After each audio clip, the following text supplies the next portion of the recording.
प्रयागराज से हमारे साथ शिखा और मीनाक्षी जुड़ गई हैं और साहिल हमारे साथ संभल से जुड़ गए हैं।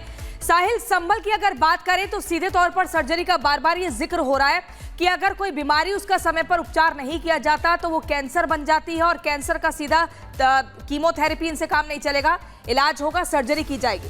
1978 दंगों की फाइल्स को खोलने का जो आदेश है वो जारी हो चुका है, 1 हफ्ते का समय दिया गया है। इन सबको लेकर क्या कुछ जानकारी हमारे पास? जी बिल्कुल, 1 हफ्ते के अंदर जो है वो रिपोर्ट सबमिट करनी है। रिपोर्ट में क्या क्या मेंशन करना है वो चीज़ों को जो है स्थानीय जो तमाम प्रशासन है वो डिसाइड करेगी। आखिरकार 1978 में जो दंगे हुए थे उस दंगे के दौरान तमाम जिन लोगों को आरोपी बनाया गया था उन एक जो लिस्ट है वो तैयार की जाएगी। इसके अलावा 1978 में जो दंगे हुए थे, कितनी मुकदमे दर्ज हुए थे संभल जिला के अलग अलग थानों में, वो FIR की जो एक रिपोर्ट है वो भी उसके अंदर मैंशन किया जाएगा।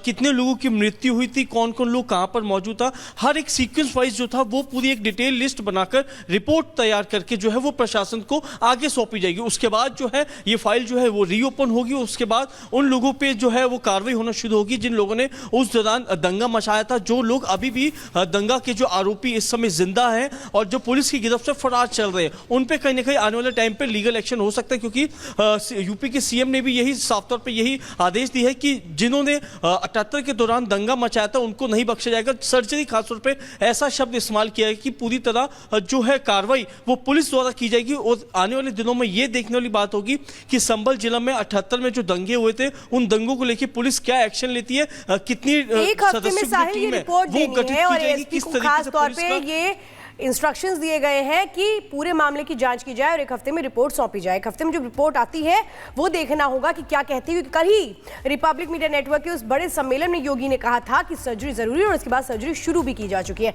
हमारे साथ शिखा और मीनाक्षी भी लगातार महाकुंभ से जुड़े हुए हैं। मीनाक्षी, ये बताइए, बड़ा महत्वपूर्ण है संभल, जहां पर हरिहर मंदिर का भी जिक्र योगी आदित्यनाथ ने किया, वहां पे चूंकि साधु संत है, महाकुंभ है, वो किस तरह से इन तमाम चीजों को देख रहे हैं? बिल्कुल, देखिए श्वेता, सबसे पहले मैं आपको बता देती हूँ निरंजनी अखाड़े के बाहर ही मैं मौजूद हूँ। यहाँ पर मुख्यमंत्री योगी आदित्यनाथ थोड़ी देर में आने वाले हैं और उसको लेकर के तमाम जो तैयारियां हैं वो की जा रही हैं। हालांकि सिक्योरिटी रीजन से अब सभी को बाहर कर दिया गया है, लेकिन उसके पहले अखिल भारतीय अखाड़ा परिषद के अध्यक्ष रविंद्र पुरी जी महाराज और उनके अखिल भारतीय अखाड़ा परिषद के जो सचिव है वो हमारे साथ मौजूद थे। उन्होंने साफ तौर पर यही कहा कि देखिए 1978 में जो कुछ हुआ था, संभल में जो हुआ, उसका सच सबके सामने आना चाहिए, क्योंकि हमेशा हिंदुओं को दबाया गया है, उन पर अत्याचार किए गए हैं और अब जरूरी है कि ये सच सामने आ जाए। कुछ साधु संत हमारे साथ हैं, हम उनसे बात करेंगे। महाराज जी, आपसे बात करना चाहेंगे? बात नहीं करना चाहते हैं, लेकिन अभी तक जितने भी साधु संतों से हमने बातचीत की है श्वेता, उनका लगातार यही कहना है कि देखिए जो कुछ भी हुआ वो सच सामने आना बेहद जरूरी है। हालांकि अभी अखाड़े से सबको बाहर किया जा रहा है क्योंकि मुख्यमंत्री योगी आदित्यनाथ यहां पर पहुंचने वाले हैं। मुख्यमंत्री का 2 दिन का जो दौरा है वो प्रयागराज में रहने वाला है। इस दौरान वो अखाड़ों में जा रहे हैं और 5-5 मिनट के लिए सभी अखाड़ों की इस बीच शिखा, ये बताइए कि 5वीं बार होगा अगर बीते दिनों की हम बात करें, जब से जायजा लेने के लिए योगी आदित्यनाथ पहुंचे हैं, CM योगी फिर से अब से कुछ देर बाद पहुंचने वाले हैं, क्या कुछ वहां पर विशेष तैयारियां देखी जा रही हैं? और अगर महाकुंभ की ओवरऑल तैयारियों की बात करें तो किस लेवल पर पहुंच चुकी है, क्या कुछ बचा है? तस्वीरों के जरिए दिखाइए और बताइए। बिल्कुल प्रियंका, देखिए यहाँ पर मैं जो नाथ संप्रदाय का अखाड़ा है वहां पर मैं मौजूद हूँ। अभी हम अंदर थे और वही, क्योंकि मुख्यमंत्री योगी आदित्यनाथ किसी भी वक्त यहाँ पर आ सकते हैं, क्योंकि लगभग 3:15 बजे का टाइम है जब उनको आने का है यहाँ पर, इसीलिए यहाँ पर सिक्योरिटी की वजह से सिक्योरिटी टाइट है और काफी दूर तक, यानी कि ये जो सेक्टर 18 जहां तक है वहां तक किसी को भी आने की इजाजत नहीं है, गाड़ी खड़ी करने की इजाजत नहीं है, क्योंकि किसी भी वक्त यहाँ पर मुख्यमंत्री योगी आदित्यनाथ आ जाएंगे। संभल को लेकर हमने यहाँ पर जो महामंडलेश्वर है बालकानंद गिरी जी महाराज, उनसे हमने बात की। उन्होंने सीधे सीधे कहा है कि जो हुआ था 1978 में उसकी जांच होनी ही चाहिए, यानी कि जो साधु संत हैं वो भी उसको बिल्कुल शिखा, आप वहां से अपडेट दे रही हैं। और इस बीच कल्की धाम के जो पीठाधीश्वर है आचार्य प्रमोद कृष्णम, वो क्या कुछ कह रहे हैं जिस तरह से ये सर्जरी संभल की जा रही है, जिसका जिक्र लगातार योगी आदित्यनाथ कर रहे थे, और अब इस पर जो साधु संत है वो क्या कुछ कह रहे हैं, आचार्य प्रमोद कृष्णम क्या कह रहे हैं इस मामले पर, वो सुनवाते हैं। संभल में जिस तरह की बीमारी है और जिस तरह की बीमारी देश की आज़ादी के बाद संभल में पैदा हुई, एक बीमारी कश्मीर में पैदा हुई थी।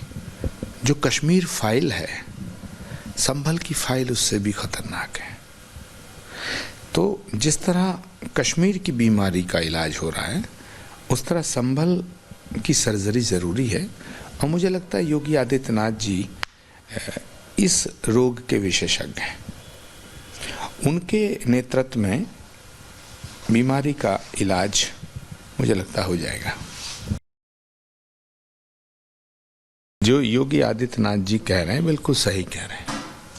योगी जी ने इसमें कुछ भी गलत नहीं कहा है, क्योंकि भारत की जो भूमि है उस पर तो भारत का अधिकार होना चाहिए।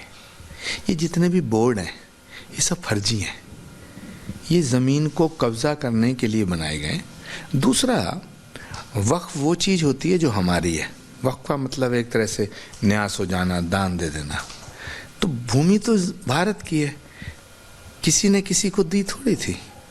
ये जो बादशाह थे जिन्होंने इसको ज़मीनों को दे दिया, तो ये कहीं अपने साथ थोड़ी लाए थे काबुल कंधार से, अफगानिस्तान से।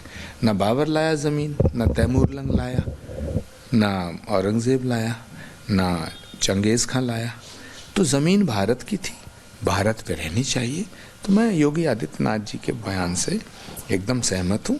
और वक्फ बोर्ड नाम की जो ऑर्गेनाइजेशन है, इसने कभी भी मुसलमानों का भला नहीं सोचा। जो इसमें कारिंदे रहते हैं ये अपने इंटरेस्ट में, अपने स्वार्थ में पूरी कम्युनिटी को एक तरह से बेचते हैं, पूरी कम्युनिटी के नाम पे धंधा करते हैं। 1978 का दंगा बड़ा भयानक था, उसमें सैकड़ों लोग मारे गए, सैकड़ों हिंदुओं की हत्या हुई। और इंटरेस्टिंग पॉइंट ये है जो किसी को नहीं मालूम है कि बिकॉज आई बिलोंग टू संभल, हम उन दिनों छोटे छोटे थे। योगी आदित्यनाथ जी ने उन दंगों की फाइल को खोलने की बात की है। योगी आदित्यनाथ जी चाहते हैं कि जिन लोगों ने उन निर्दोष लोगों की हत्या की, उनके घरों को जलाया, उन पे मुकदमा चलना चाहिए, उस फाइल को ओपन किया जाना चाहिए। मगर बहुत बड़े खुलासे की बात मैं कर रहा हूँ कि 1992 में कल्याण सिंह जी की सरकार गिर गई थी और 93-94 तक जो है वो 93 तक गवर्नर शासन रहा था। तो जिन लोगों के ऊपर इस दंगे के मुकदमे दर्ज हुए थे उसमें सैकड़ों लोग थे। वो मुकदमे वापस करने का काम गवर्नर शासन में कांग्रेस पार्टी ने किया। मोतीलाल वोरा जी गवर्नर थे और दिल्ली में कांग्रेस की सरकार थी, नरसिम्हा राव प्राइम मिनिस्टर थे, Narasimha Rao was prime minister. Uttar Pradesh से कई मिनिस्टर होते थे उन दिनों, सलमान खुर्शीद साहब होते थे, बलराम सिंह यादव होते थे और भी कई लोग मिनिस्टर थे।